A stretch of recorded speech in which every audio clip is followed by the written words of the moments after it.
Sungainya juga sangat deras, jadi untuk menyeberang itu hanya dimungkinkan di musim dingin, tetapi karena itu perbatasan yang sangat ketat ya, jarang sekali orang bisa menyeberang. Sebelum kita lanjutkan, kita ikuti dulu kisah tentang Agustinus. Ini dia. Dari anak rumahan menjadi seorang penjelajah, itulah Agustinus Wibowo. Saat kecil, Agustinus adalah seorang anak kutu buku yang lebih sering menghabiskan hidupnya di dalam rumah. Bahkan, untuk bepergian keluar rumah pun, ia takut dengan panas matahari. Kendati demikian, diam-diam ia menyimpan impian untuk melakukan perjalanan. Ketika guru menanyakan cita-citanya, ia selalu menjawab ingin menjadi turis. Kehidupannya pun berubah semenjak ia kuliah di Beijing. Pada tahun 2002, berawal dari ajakan seorang teman, Agustinus memulai perjalanan pertamanya ke Mongolia. Sejak itulah, ia memutuskan untuk hidup sebagai backpacker. Negara demi negara dengan berbagai tantangannya berhasil ia rambah. Walaupun pada awalnya keluarga sempat khawatir dan tidak setuju dengan apa yang ia lakukan, namun sekarang karena sepak terjangnya dalam menjelajah, justru kini ia dibanggakan. Dan Agustinus pun telah berhasil menggapai cita-citanya semasa kecil, yakni menjadi seorang turis.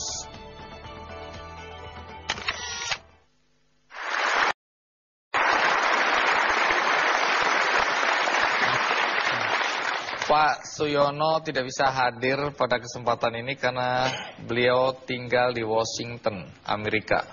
Baik, kembali ke Agustinus. Anda menemukan perbatasan yang menurut Anda paling aneh di dunia. Ya. Apa anehnya? Ya, ini mungkin satu keadaan yang sangat susah dibayangkan, di mana ada satu kampungnya Uzbekistan di tengah kelilingan Kirgistan. Dan di dalam Uzbekistan sendiri ada kampung-kampung Kirgistan, dan di dalam Kirgistan ada kampung Tajikistan. Jadi ruwet sekali perbatasan di sana. Jadi bayangkan jika Anda tinggal di satu kampung dan di sekeliling Anda ini sudah luar negeri. Jadi Anda nggak bisa kemana-mana lagi. Hidup Anda harus bawa paspor gitu iya, ya. Jadi untuk mencapai ke perbatasan itu saya juga harus menyelundup 8 kali karena saya nggak punya visa. Jadi saya harus keluar Uzbekistan dulu, masuk Kirgistan, keluar Kirgistan, masuk lagi Uzbekistan. Di sana juga perbatasan itu sampai menyilang-nyilang ke rumah penduduk ya. Jadi ada rumah penduduk itu misalnya dapurnya ada di Uzbekistan, kemudian tempat tidurnya di Kirgistan. Jadi, memang unik sekali ya. Jadi memang perbatasan dibuat sangat unik untuk memecah belah bangsa-bangsa di Asia Tengah, karena memang itu satu kekuatan yang membahayakan pemerintah Uni Soviet waktu itu. Lalu ketika Anda datang terlambat ke sebuah perkawinan di daerah Uzbekistan ya. Ya. Terus kemudian keluarga pengantin minta agar acaranya diulang supaya Anda bisa nonton. Ya, itu emang ada pejabat di sana? Itu mungkin satu keramah tamahannya orang Uzbek ya, dan itu memang sangat terkenal sekali. Undangan itu juga nggak dalam bentuk undangan. Undangannya itu disebar saja di pasar, jadi siapa saja yang tertarik boleh datang. Hah? Terus saya pikir, oh ya di situ mungkin jam karet juga ada kulturnya seperti itu ya. Jadi saya datangnya 1:30. Tahu-tahu acaranya sudah habis gitu. Tapi tuan rumahnya bilang nggak apa-apa, jangan khawatir, nanti acaranya kita ulang kembali. Jadi mulai dari nari-narinya, dari acara nangis-nangisnya, semua diulang kembali. Ketika Anda harus naik kuda, daerah berbahaya di Pamir. Ya, di Pamir ini adalah di daerah paling ujung di Afghanistan, boleh dibilang daerah paling terpencil di Afghanistan. Ini adalah pengalaman pertama kali saya numpang. Dan ini adalah sebuah proses di mana saya mengalahkan ketakutan itu. Karena butuh nyali yang luar biasa ya. Dan 5 hari di jalan seperti ini, lebarnya hanya 30 cm saja. Bagian belakang saya sampai berdarah semua karena memang tempat pegel. Ya, nggak enak sama sekali. Pelana, nggak pakai pelana. Nggak pakai pelana, kebetulan. Informasi tentang Anda ditangkap polisi karena menginap di rumah seorang pekerja seks komersial. Ini nginep atau pulang kepagian? Jadi apa yang terjadi nih? Sebenarnya saya pernah dengar ya, katanya orang Uzbek itu adalah orang yang paling ramah di dunia. Semua pintu akan terbuka bagi tamu. Jadi saya dengan kepercayaan seperti itu, waktu saya menumpang alat transportasi umum, jadi penumpang di sebelah itu menawari saya untuk ikut ke rumahnya. Dan malamnya saya diajak menginap di sebuah apartemen remang-remang. Dan dia bilang ini adalah rumah istrinya begitu. Jadi ya saya percayalah, saya nginep aja, saya di situ disuguhin makanan, saya sudah siap makan. Tahu-tahu dari pintu itu ada yang dobrak. Polisi masuk lalu pakai ini polisi gitu ya. Terus saya disuruh mengemasi barang dan digiring ke kantor polisi.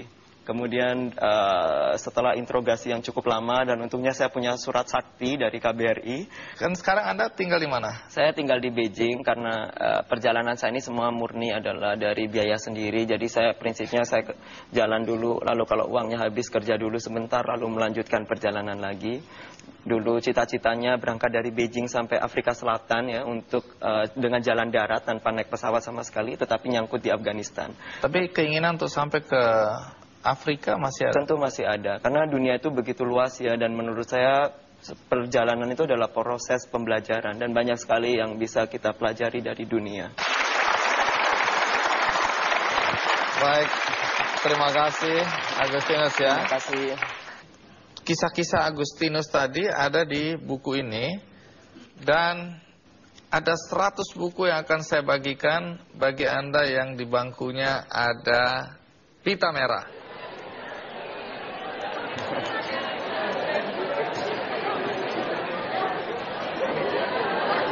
Sebagaimana biasa, di ujung acara ini saya akan membagikan buku yang kami pilih khusus dan ada korelasinya dengan topik yang kita angkat. Kali ini saya akan membagikan buku RP50 Keliling Dunia oleh Suyono Jono. Satu-satu buat Anda.